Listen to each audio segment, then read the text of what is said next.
Like, that's extreme. Now, if you've got diarrhea, like, diarrhea happens. It happens to the best of us.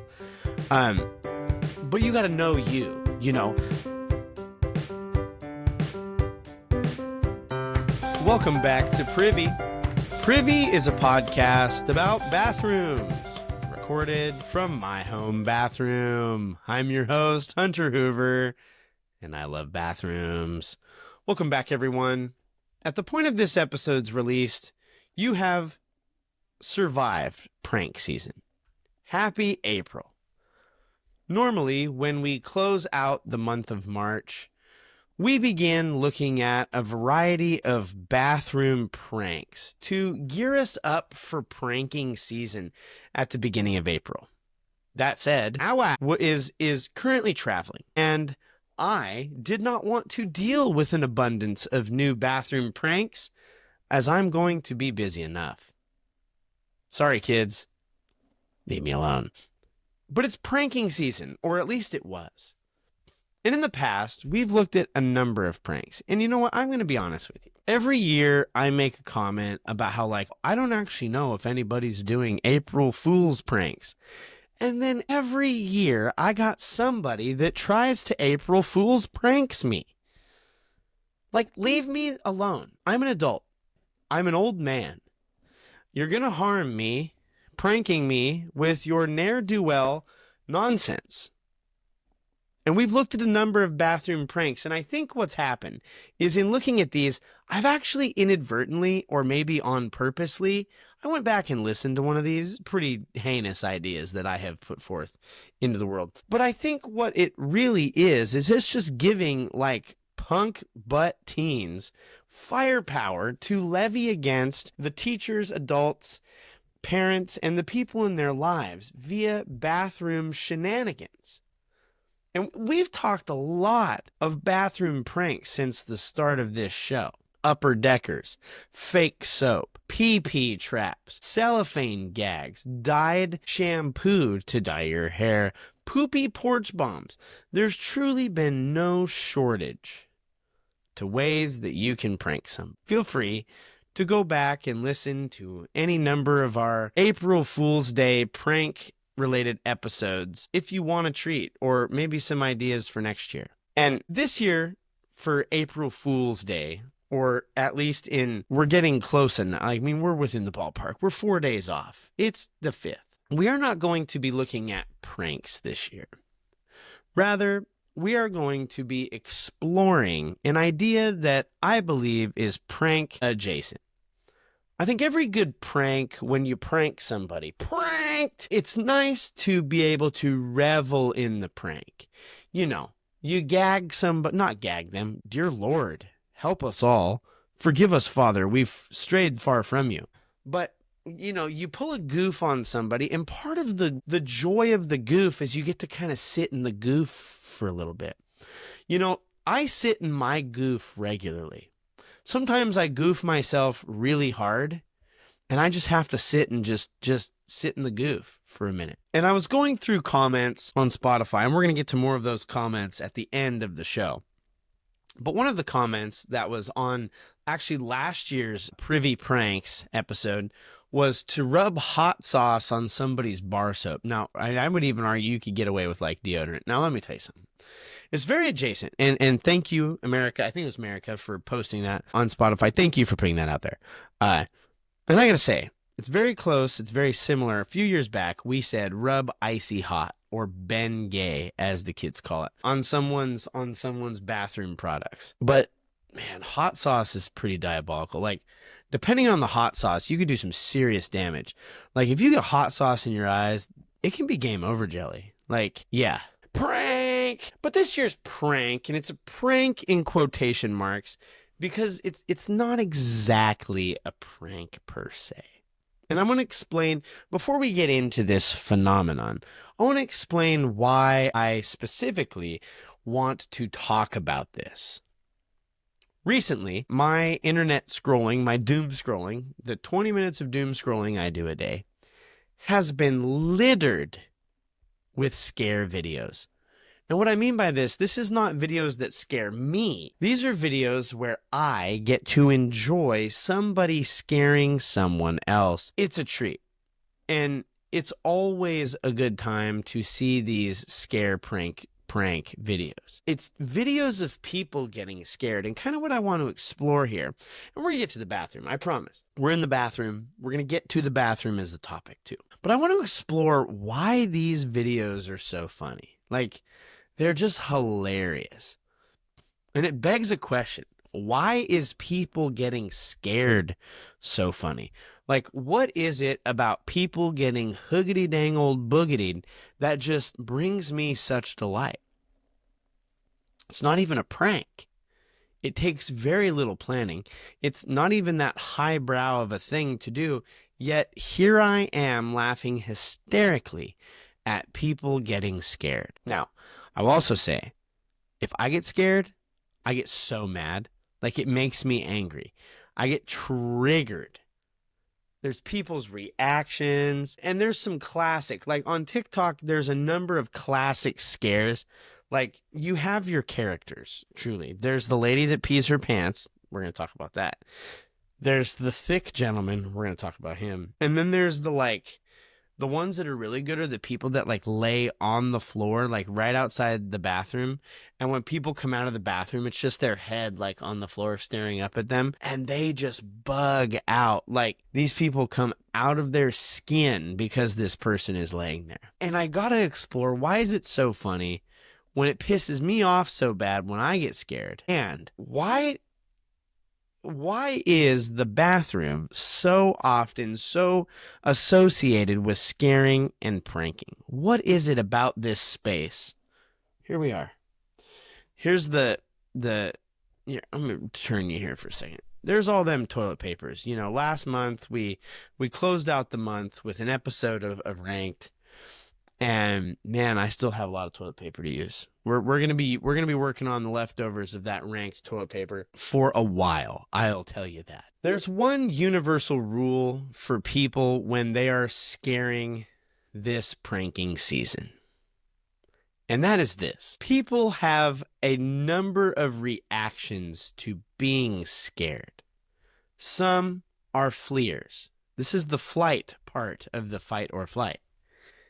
But then there's those that are just going to start swinging. These are our fighters. And when you go to scare somebody, it is important to maybe have done enough market research about who you're scaring to know if you need to give them space to run or if you need to improve your dodging skills. Even funnier, though, and much more bathroom related, I might add, is that sometimes the people who are scared just totally pee or poo themselves when they get scared. When this happens, and it's like, well, why?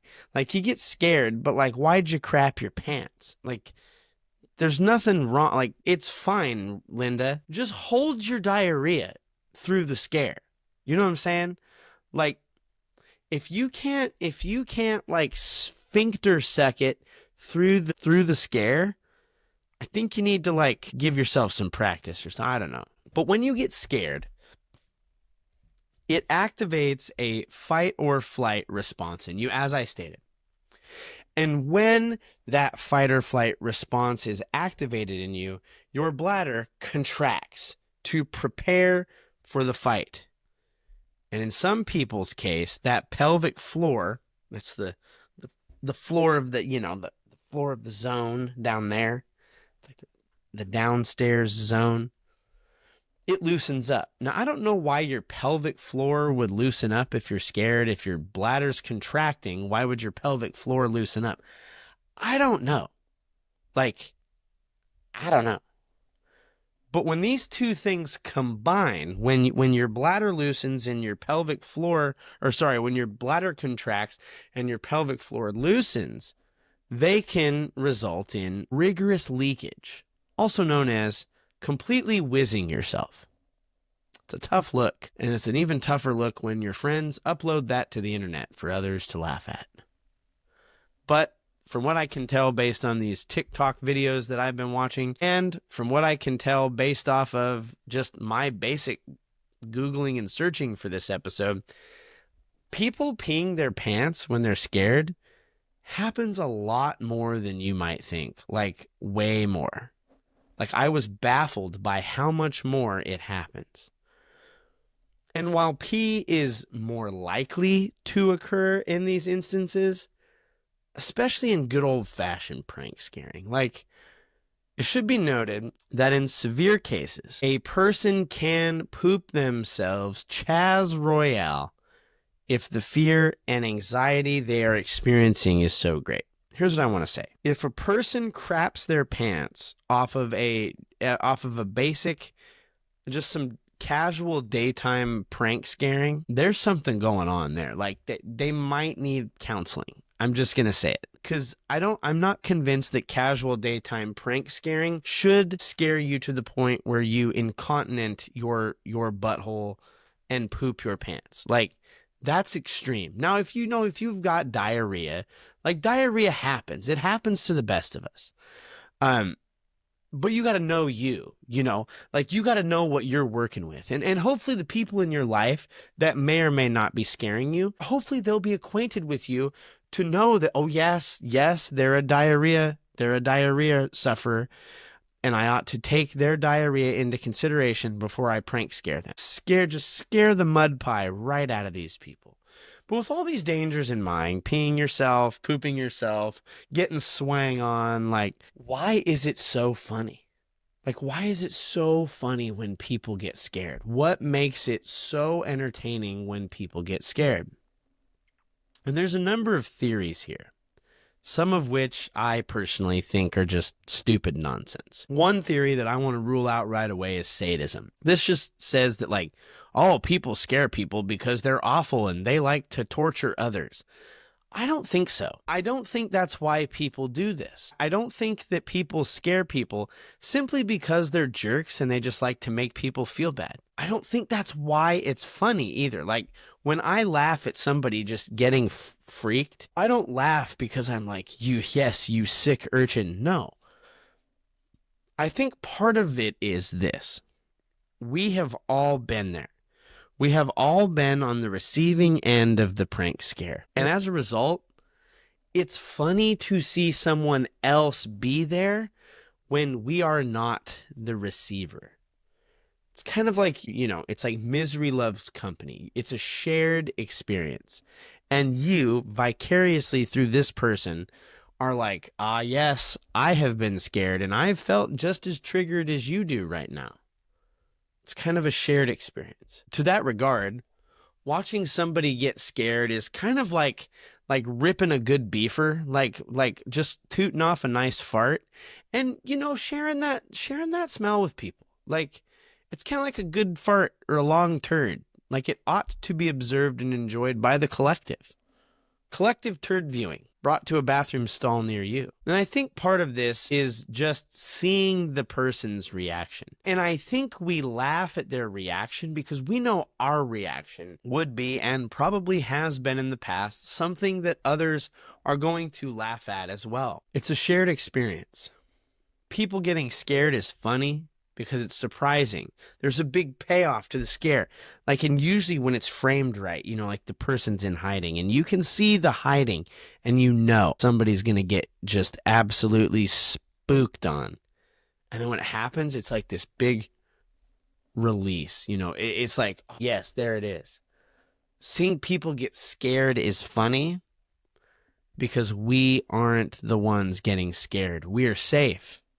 And that's important. I think you could make an argument for all pranks on that. Pranks are funny because when someone else is getting pranked, usually we are not. I think it's also true of farts. Don't think about it too much. Another clear reason why this stuff is funny is the way which we have been there. Again, we've all been scared. We've all had someone stand behind a door or lay on the floor in waiting to pop out and spook us as we get ready to walk by. And we get mad. And we know the emotions that we have to those things. And so when we see those emotions play out in others, we're like, yes, we have been on the receiving end too. And I know how you feel. And so we can begin to get a grasp on why the prank scare, really any prank, but specifically the scare, is so funny.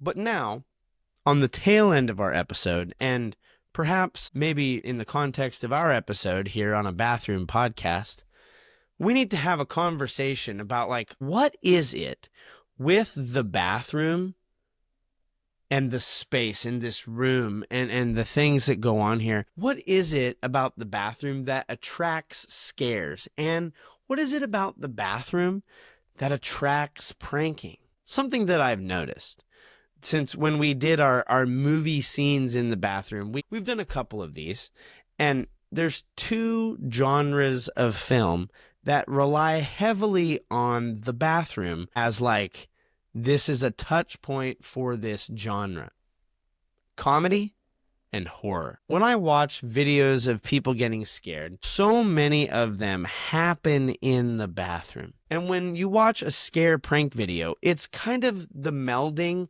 of comedy and horror. Like, somebody's getting scared and I am laughing at it. And so Hollywood understands that the bathroom space, there's something inherently, like, spookable to it, accompanied by the reality that there's much potential for humor out of this space. And when I watch these videos, so many of them happen in the bathroom. One of my particular favorites, so I told you there's a number of like regular prank scare characters, and then they pop up, and as soon as you see these lovable friends, you're just like, oh, I know exactly what I'm getting ready to get. But there's this one guy, he's a bigger dude, he's a pretty big, he's thick, like he's a full-bodied boy. That's what they called me in 8th grade, full-bodied boy. But it's this big British guy, and when this guy gets scared, he just his neck, I hurt myself doing it. He whips his neck back so fast. Like, it just, and there's no way that this is anything but, like, his reflexes to being scared. Like, truly, it's just so violent. And sometimes when he does that, it looks like he's breaking his neck. Like, he gets so scared that it looks like he breaks his neck. And it's wild to see this. But one of the best of the prank scare videos involving this gentleman is he's sitting on the toilet and somebody scares him, and he just gets scared so bad that his neck just goes full giraffe neck, just flips that joker back, and his phone goes flying. I mean, where's it at? It's probably stuck in his ceiling. He skeeted that phone so fast into the ceiling. It was wild. Now, I don't think it got stuck, but still. And there's so many scares that happen in the bathroom. Why is the bathroom such a trap for scaring people? And if you think about it, it seems to me that every culture has a scary story or some sort of lore or some sort of, strange myth that takes place in the bathroom. Ghost stories, Bloody Mary, drain monsters, and for that matter, drain monsters and all these things. Why bathrooms? Because, like, kitchens have drains. Like, you could have a hoogity boogity come out of your drain in the kitchen. Why has it got to come out of the bathroom? What is it about bathrooms that attract scary scenes, scary stories, jump scares, and are often coupled with mass, goofy hilarity as well? And to that I have to say it has a lot to do with vulnerability. Same with dark. When you walk into a dark room, you don't know what you're going to get there. You don't know what's in the room. The room is dark. You don't know what's in it. As a result, simply by the rules of the game, you are vulnerable. You can't see well. You don't know what's going to happen. Now, that vulnerability in your brain, I want you to take a moment and name for me a more vulnerable room in your house than your bathroom. Like, it's the most vulnerable spot in your home, in any building almost, I would say. Like, in your bathroom, you regularly strip down Buff, 100% Buffy the Clean Toilet Slayer. In the bathroom, you find yourself in the most vulnerable positions you're going to find yourself in. Two key vulnerable positions that you will find yourself in, I would say frequently in the bathroom. Number one, all soaped up and nowhere to run. Like, you have fully lathered it. Like you're just head, shoulders, knees, and toes lathered, and the spook comes. Like it doesn't. Where are you gonna go? Where are you gonna go? Your little digits hanging out, and you're all soaped up. Like where are you going? You're vulnerable. And the second is dropping Chaz Royale, just pants at the ankle, mid deuce. It's vulnerable. And as a result, people begin to let their guard down, or they take the safety of the room a little bit for granted because it's their space. It's your inner sanctum. It's your sanctum of stank. It's your stanctum. TM, TM, TM, stanctum. Enter the stanctum. Oh gosh, what a great idea. Enter my stanctum. Welcome to my stanctum. Welcome to the inner stanctum. The inner stanctum. Stanctum. I think that's why way back in the day when Olin Rogers was doing his like stories, he did the story Ghost in the Stalls. I think that's why he got such a big response from that dude at Target. Because the guy thought he was safe in there. It's funny. When we're in the bathroom, that vulnerability and sense of safety in the space is played on to result in some awesome scares.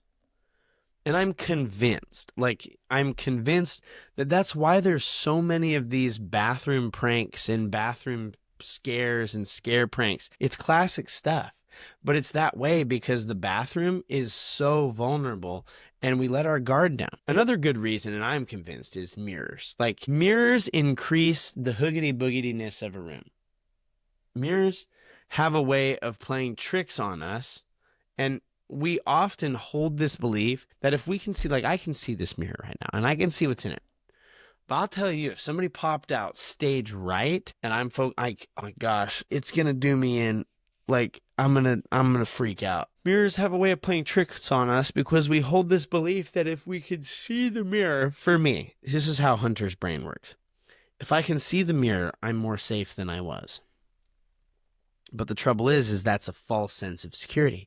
Someone boosts in, destroys the charade, and the scare is even worse. Normally, for April Fool's Day, we set up pranks and jokes to gag one another. I gotta quit saying gag one another.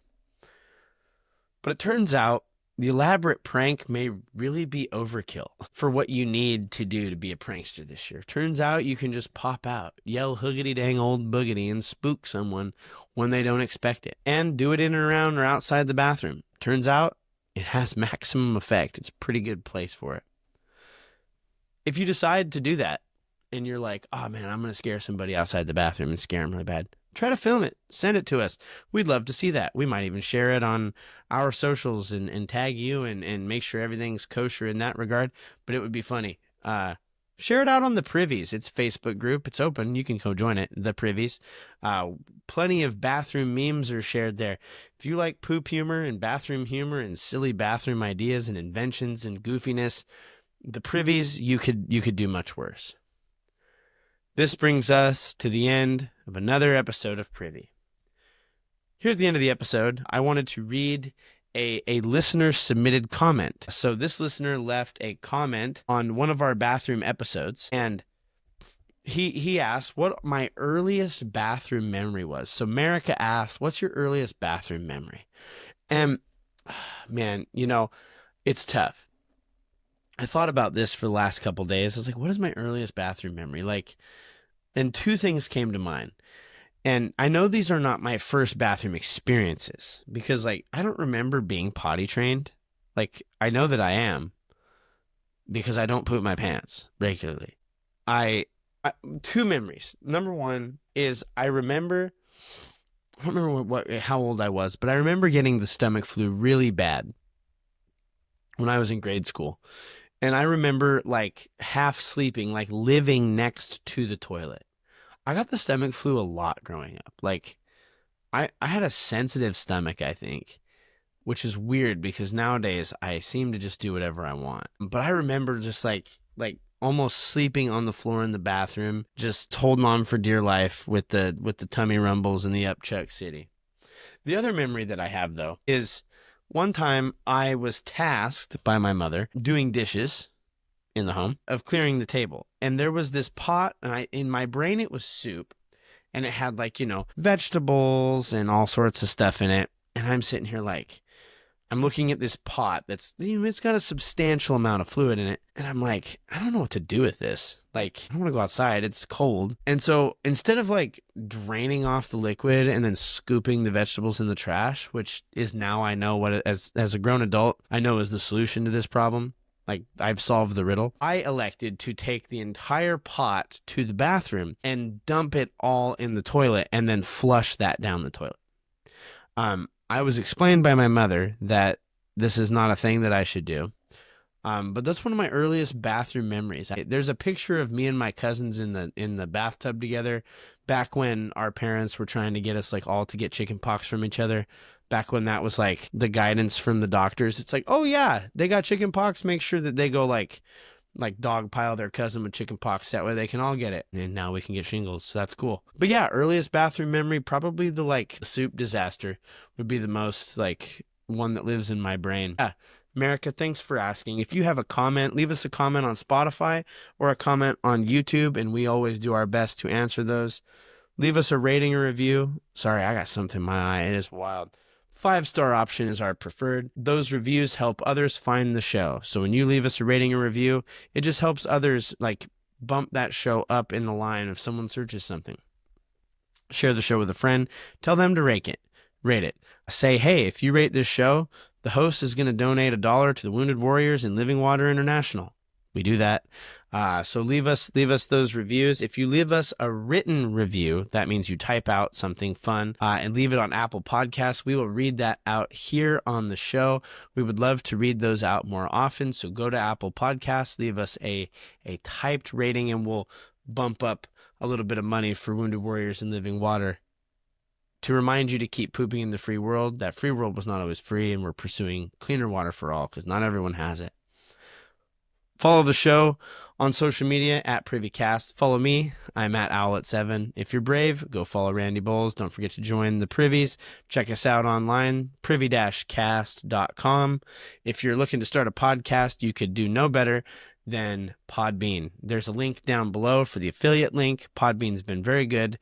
If you're looking to start a podcast, I highly recommend it. Check it out down below. Probably missing something. Sticker Mule stickers are still out there if you want to order some stickers. I have a number of cool stickers that we have designed over the course of this show. And if you want those to just rep the show in some way, there's a Sticker Mule store. Feel free to hop on there and click around and order some stickers. I think you have to buy 10, but it's like $1 for a sticker. That's what I think when it comes out to. So check that out. Thank you so much for being here. Thank you for listening. Careful pranking each other. Don't scare each other too bad this season. This brings us to the end of another episode of Privy. Thanks again for being here. Keep pooping in the free world. Own your stank. And now, as always, don't forget to flush.